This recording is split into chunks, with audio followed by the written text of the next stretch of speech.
বালিশচাটা কে আসল তৃণমূল কে নকল তৃণমূল ২১শে জুলাই পালনের লড়াইয়ে বাদ গেল না কিছুই।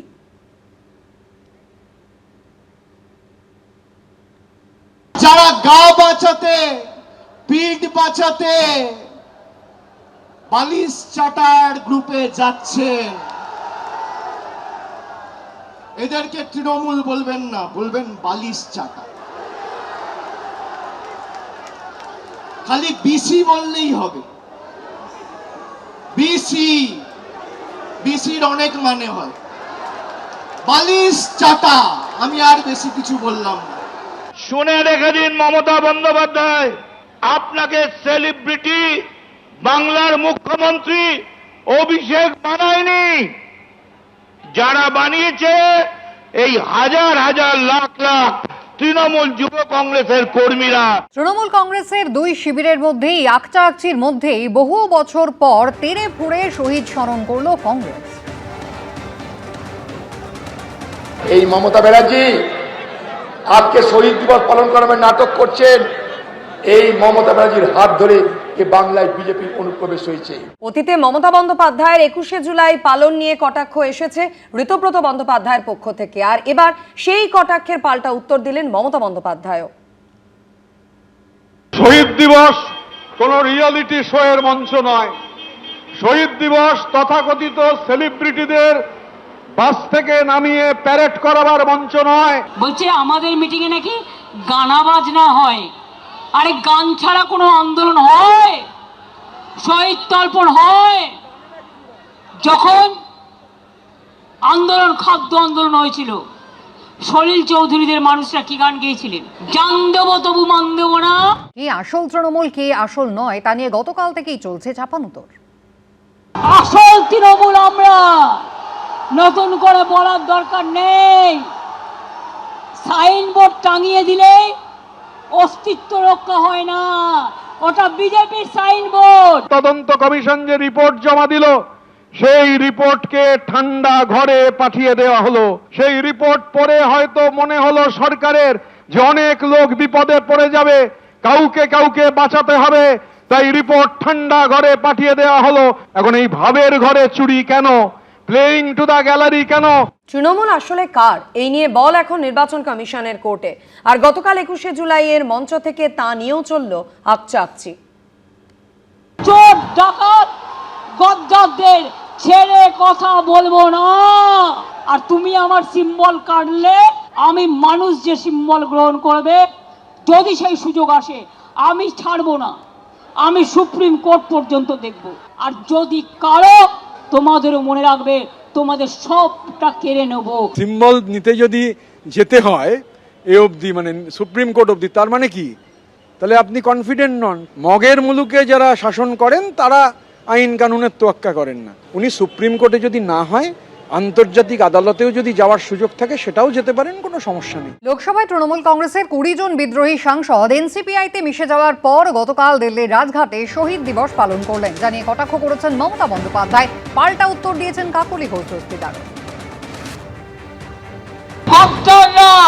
ইডি বাঁচাতে, সিআইডি বাঁচাতে, সিবিআই বাঁচাতে চলে গেছে নিজেদের রক্ষা কবচ নিতে।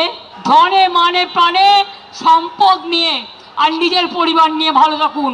আপনারা মানুষের পরিবার নয়, আপনারা তৃণমূল পরিবার নয়। That is the reality.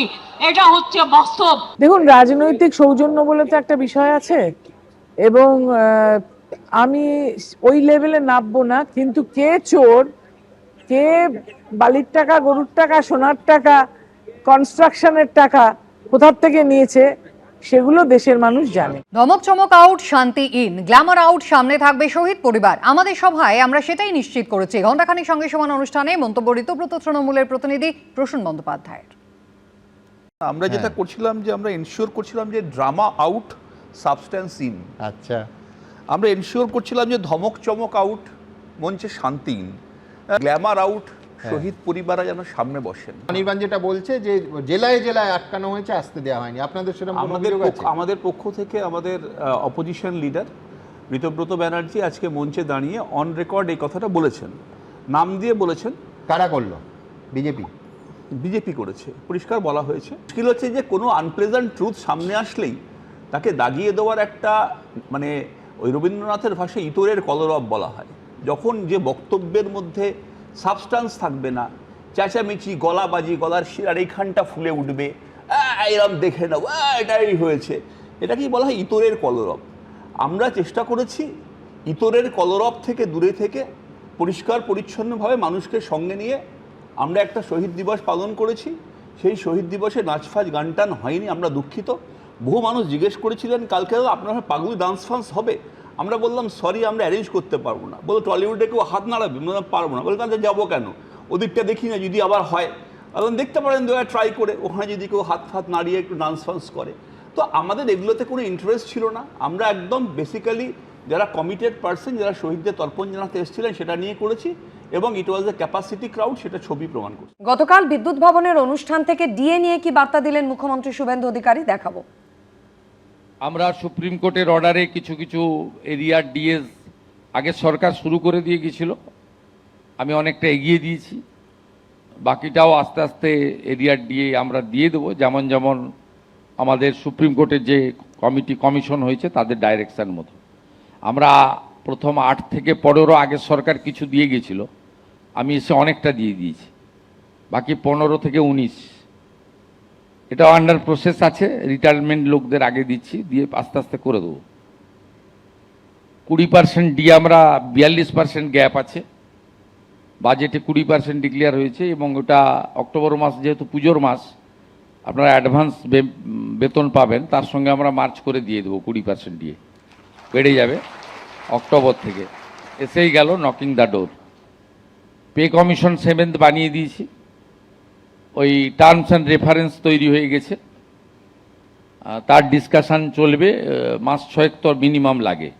যখনই দিয়ে দেবে আমি চেষ্টা করব এই ফাইন্যান্সিয়াল ইয়ারের শেষের দিকে হলেও 7th পে কমিশন। এবিপি আনন্দ, এগিয়ে থাকে, এগিয়ে রাখে।